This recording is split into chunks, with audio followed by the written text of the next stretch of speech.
morning, everybody. We are all gathered here for the first national seminar under the auspices of Paulose Mar Gregorios Chair in the Gandhi University.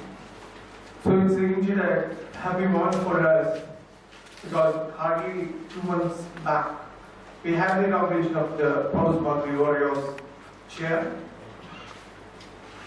and now we are conducting a national conference learning from Interfaith Dialogue, jointly organized by Interfaith Coalition for Peace in New Delhi, Paulose Mar Gregorios Chair, and School of Godly Thought, the MG University. Today, we are really blessed by the venerable presence of Venerable Lama Tulku to inaugurate this function, and we are also having experts and resource persons from different walks of life, and especially from interreligious dialogue scenario.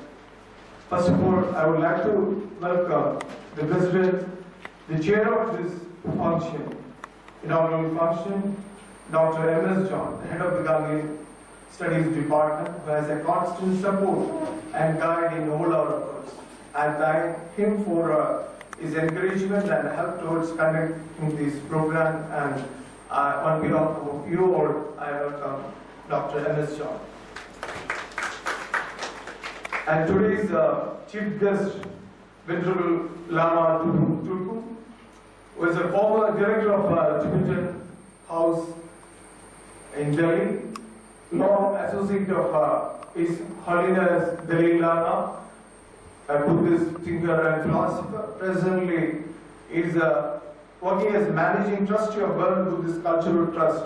It's an international organization meant for promoting Tibetan studies, culture, and heritage. I warmly welcome Lama Tulku. And further, Dr. Ken George, who is also a teammate for organizing this part, and he is very much active in reinstating this chair.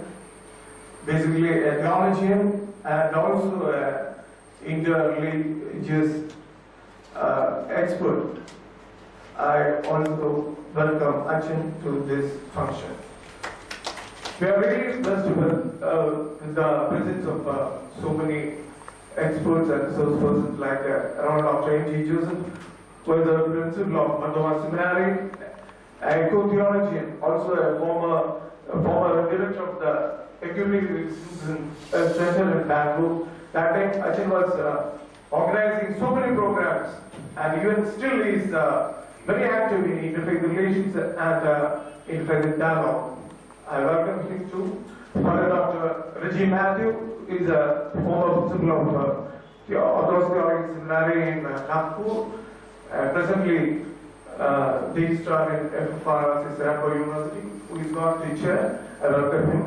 And other friends of Paulose Mar Gregorios Chair, and also who want for materializing this chair, especially Professor Dr. K.B. Joy, friend of Triveni, and who is very much taking one step forward in propagating Dr. Paulose Mar Gregorios' vision and work,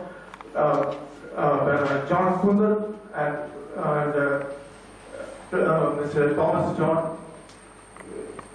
So I welcome each one of you, and the scholars and the honorable participants and experts from different fields, our delegates and the staff of this, especially the Gandhian department. I welcome each one of you to this honorable function and the inaugural session of this one-day seminar. Thank you.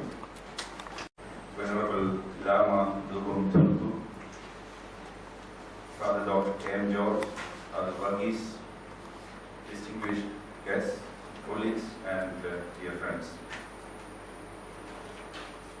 I'm really happy to welcome you all to the School of Gandhian Thought and Development Studies. The theme that we are going to deliberate in the next 5 hours or so is an important one that was dear to Gandhi's heart. The need to learn from all human interactions and marshalling all resources for building peace in our communities has prompted many scholars to look more closely at interfaith dialogues for useful insights. In spite of the fact that we live in a globalized world, religions continue to play a major role in our lives. And this applies more particularly to countries like India.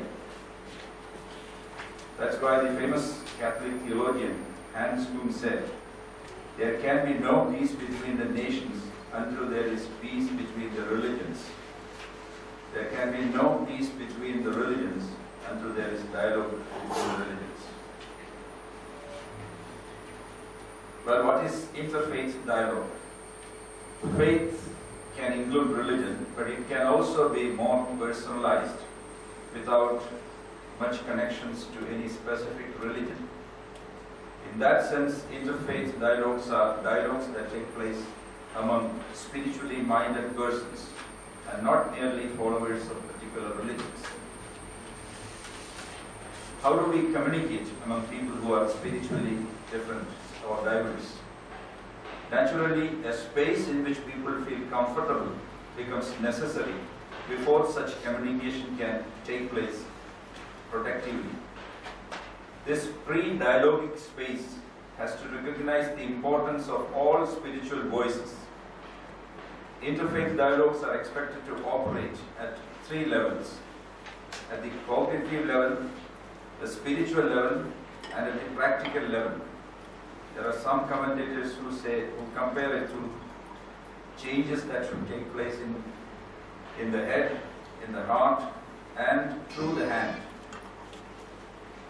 In England, Gandhi read the Bible. After his encounter with the Muslims in South Africa, he read the Quran. He always welcomed dialogue among religions, as long as it was pursued in the spirit of a sincere, friendly, and respectful interchange of ideas and knowledge. In 1905, Gandhi stated that the time had passed when the followers of one religion could stand and say, "Ours is the only true religion and all others are false." He said God, Allah, Rama, Narayan, Ishwar, Khuda were descriptions of the same being. And in another place he said God's grace and revelation were not the monopoly of any race or nation. He believed that all faiths outlined by men are imperfect. Therefore, the question of superiority of any one religion does not arise. He wrote in Harijan in 1936, "My position is that all the great religions are fundamentally equal. We must have the innate respect for other religions as we have for our own. Mind you, not mutual toleration, but equal respect." Now, this is fundamental to the Gandhian approach to interfaith dialogue, respect for other religions. And he says the seeker after truth should be humbler than the dust. Arrogance and self-righteousness are sure signs of ignorance. Intellectual and spiritual humility are essential for genuine exchange among believers.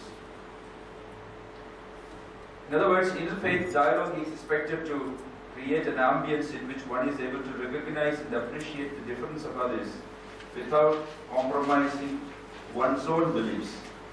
It is a scenario in which one is made to think outside one's own worldview by recognizing the rich diversity of the human world. Not many scholars of a religious background have entered into the field of theorizing on peace building.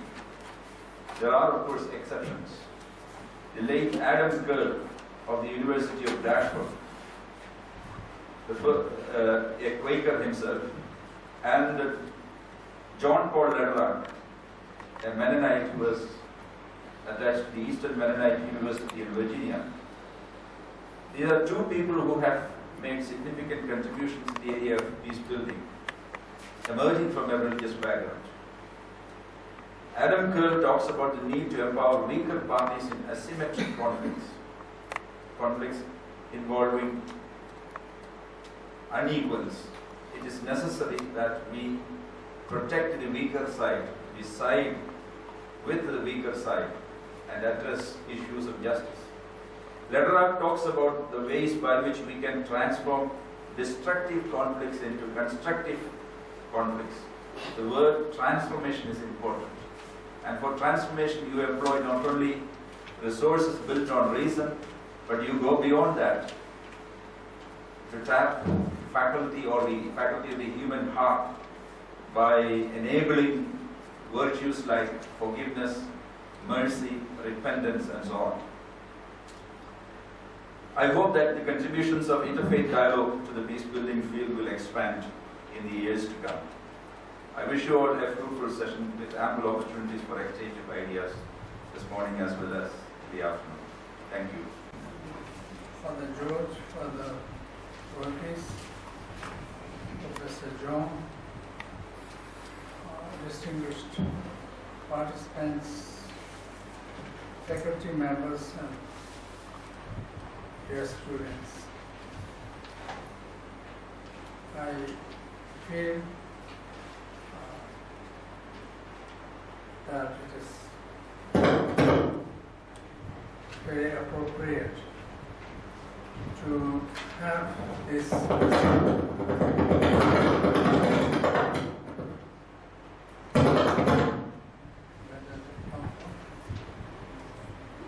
it's like thundering. It's most appropriate to have this seminar in this institute named after Gandhiji, who is the peace apostle in the world, jointly organized by the School of Gandhian Thought and Development Studies and Interfaith Coalition for Peace, New Delhi, Paulose Mar Gregorios Chair. When my old friend Father Ken George informed me that a chair has been established in this university in the name of Father Paulose Mar Gregorios, I was overjoyed. I had the good opportunity of interacting with late Father Paulose Mar Gregorios several times when he was based in Delhi, and I was also based in Delhi. And I attended several of his programs, including the inauguration of the center, which is the seat of Interfaith Coalition for Peace. And with his blessings, I had the opportunity of working with Father K.M. George on several occasions, mainly in the field of interfaith activities. In those days, it was in 80s and beginning of 90s perhaps. It was a popular thing. It has kind of became fashionable to have interfaith services, interfaith conferences, interreligious seminars, and so on and so forth. Of course, there was the need for such occasions.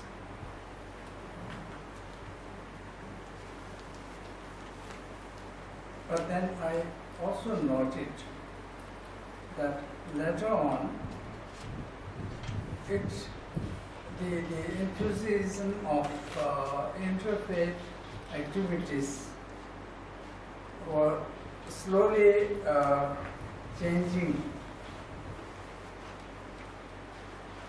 its shades, and more color of greenery has come up, because then the passion or enthusiasm of environment, ecological, addressing ecological problems became more prominent. I wouldn't say it has taken over.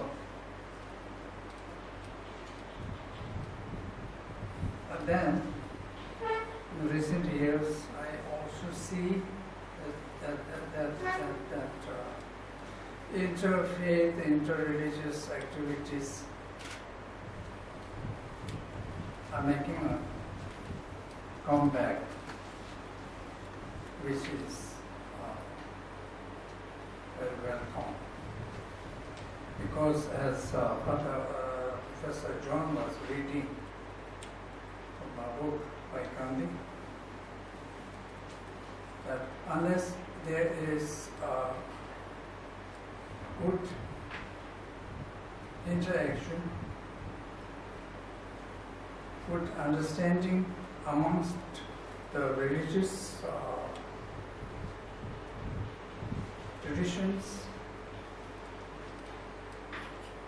and faith systems,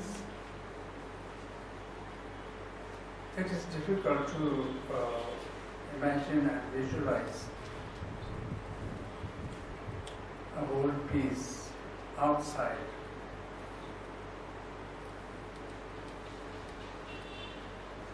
And how to achieve that, rather how to build peace through interreligious, interfaith dialogue is the subject of this one-day seminar. And as far as I'm concerned, I came with the hope of learning from others rather than preaching something. But I cannot help remembering one remark made by late Paulose Mar Gregorios in an interfaith seminar. I think it was in Germany, Munich perhaps. He stood up and said, we don't want to talk about tolerance. Tolerance amongst, between religious faiths. Because tolerance has different connotation. You abuse me, you insult me, but I just tolerate. That's all. And that kind of attitude is not, should not be the basis of inter-religious dialogue. His point is, and which I completely endorse, is the dialogue should be based on understanding. And if there is some basis of understanding, and through dialogues it can be further developed and strengthened.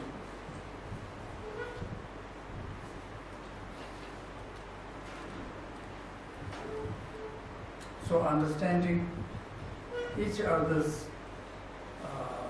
belief, faith, not only belief and faith, but also practices is a very important factor for creating peaceful atmosphere around us and in the world.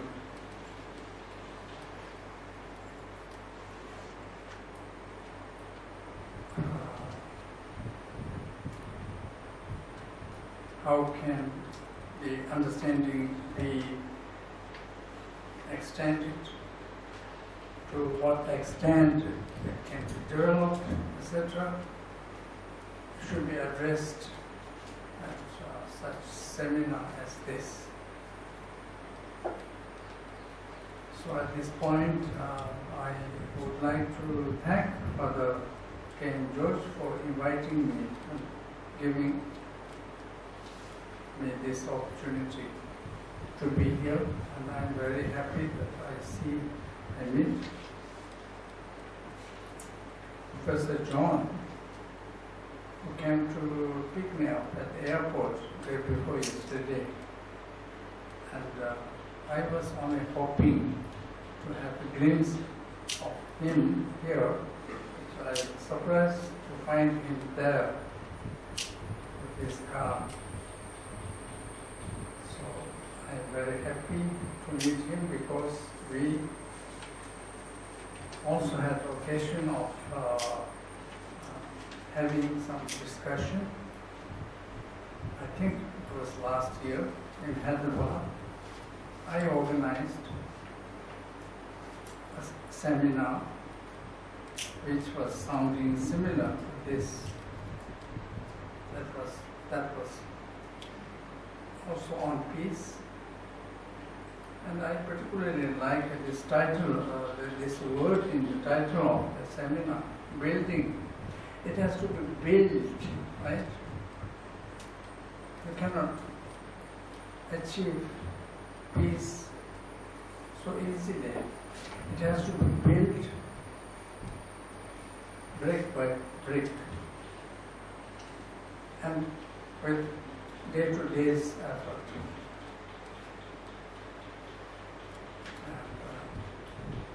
I'm thankful to Father Verghese for the kind words he uttered and for asking me to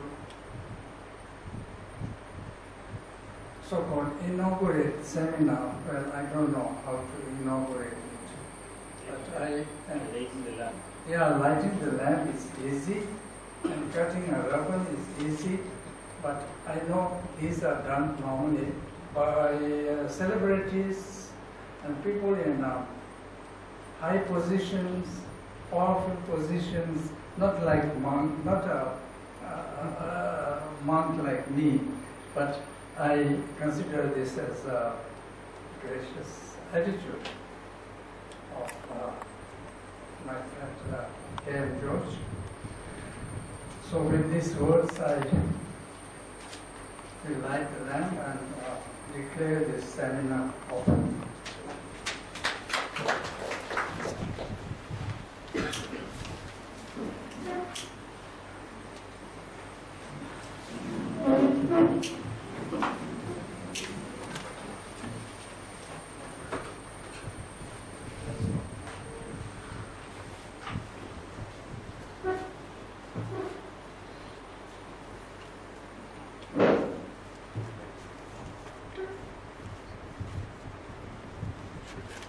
Just, no, this is enough.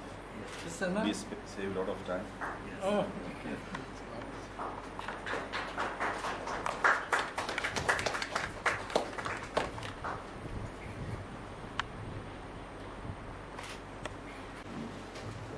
first person of the session, Professor Dr. M.S. John, Venerable Lama Dugum Tulku, Secretary of Mar Gregorios Chair, Father Thomas Verghese,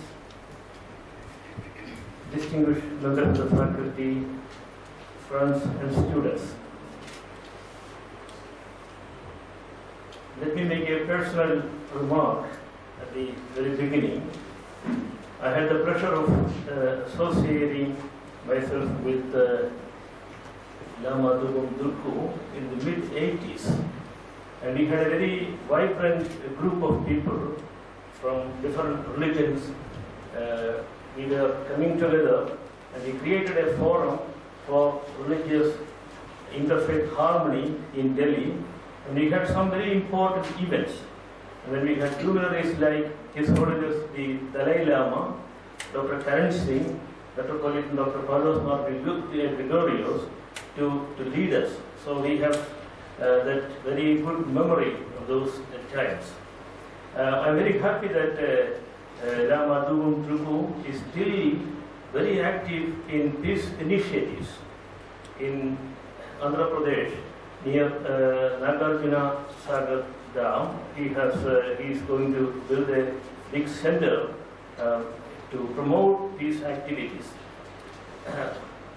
And I remember with great gratitude that it was he who first took me to the Dalai Lama. And then we had several meetings and exchanges, which was a great privilege. I'm sure the Dalai Lama loves India and loves the people of India. And the Indian spirituality and religious heritage have received a new impetus, great inspiration from Tibetan Buddhism. Buddhism had already almost disappeared from India, but with the coming of the Dalai Lama and the Tibetan people to India, we are really refreshed. I am personally a witness to those things in Delhi, when His Holiness the Dalai Lama speaks and instructs people what kind of joy, delight they have received. So, because this is a great Asian tradition, which we need to rediscover in India. Lama Dugum Tulku, who he does speak very little in meetings, but he is very active, he is profoundly involved in interfaith peace initiatives. And I thank you, Rinpoche, for your consent to come and be with us.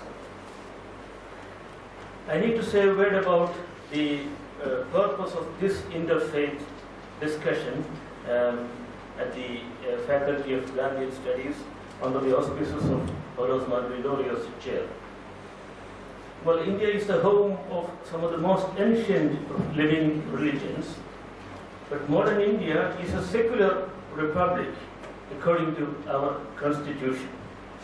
On the one hand, we have an extremely rich, diverse and profound religious spiritual heritage. On the other hand, modern India seeks to be secular. Our government machinery, our educational system, our universities, our science and technology, our parliament and judiciary all seek to be secular in order to respect the constitution. Well, to some people outside India, this might look like a contradiction, India being religious and secular at the same time. But for us Indians, like in many other things in India, we find no contradiction to be secular and religious at the same time. However, the world around is experiencing a major shift. The future of our world is being shaped by religious and cultural forces, and not essentially by political and economic parameters. Many of you would remember the famous thesis of Professor Samuel Huntington, who published this celebrated and disputed book the clash of civilizations in 1993. This was soon after the collapse of the Soviet Empire and the end of the Cold War. Huntington affirmed that the future conflicts in our world will not be primarily economic, political, or ideological. The future conflicts would be cultural and religious.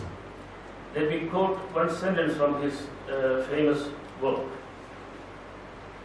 It is my hypothesis that the fundamental source of conflict in this new world will not be primarily ideological or primarily economic. The great divisions among humankind and the dominating source of conflict will be culture. The clash of civilizations will dominate global politics. This became the source of a big debate in the West. But currently, some of his predictions are becoming true. Of course, he is not advocating a clash of civilizations, but he is trying to describe a possible scenario in our world. And this book was published in 1993. It was in 1993 that they celebrated in Chicago the centenary of the World Parliament of Religions. We know from history that the World Parliament of Religions, which was convened in 1893, became famous in India primarily because of the historic speech made by Swami Vivekananda in that parliament. I think India was introduced to the West in a new way. Apart from all the colonial outfits, India had a new face with the presence and speech of Swami Vivekananda.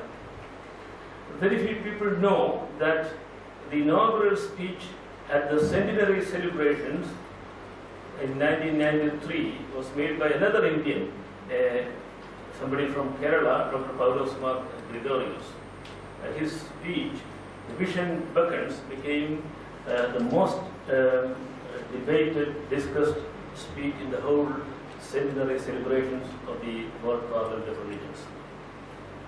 In his inaugural speech, he announced not one religion for all humanity, but one humanity for all religions.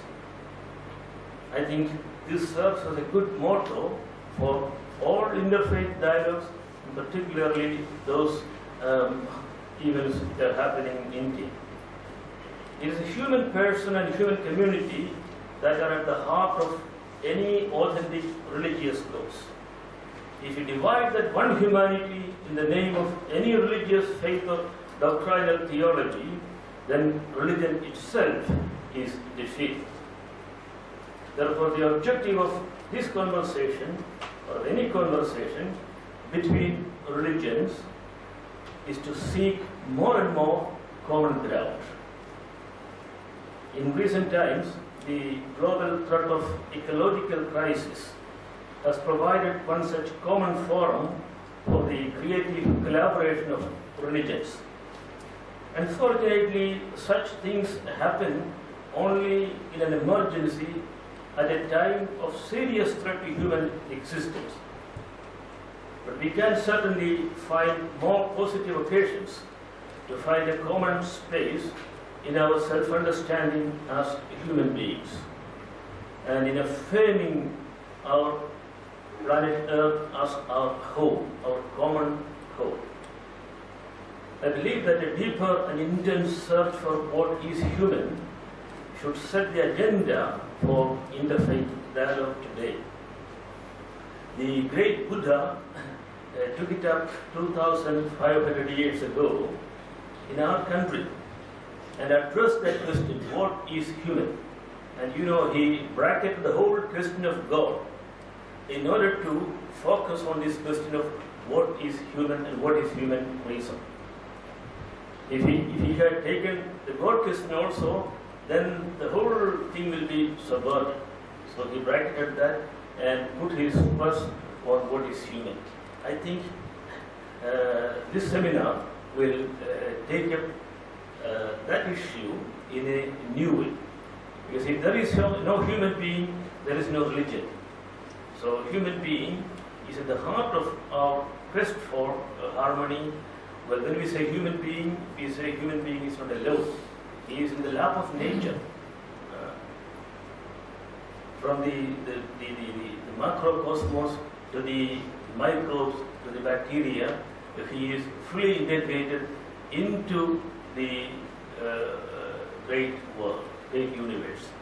So let's hope that we will be able to come together and stand together on a common ground of humanity. I wish this seminar all success. Thank you.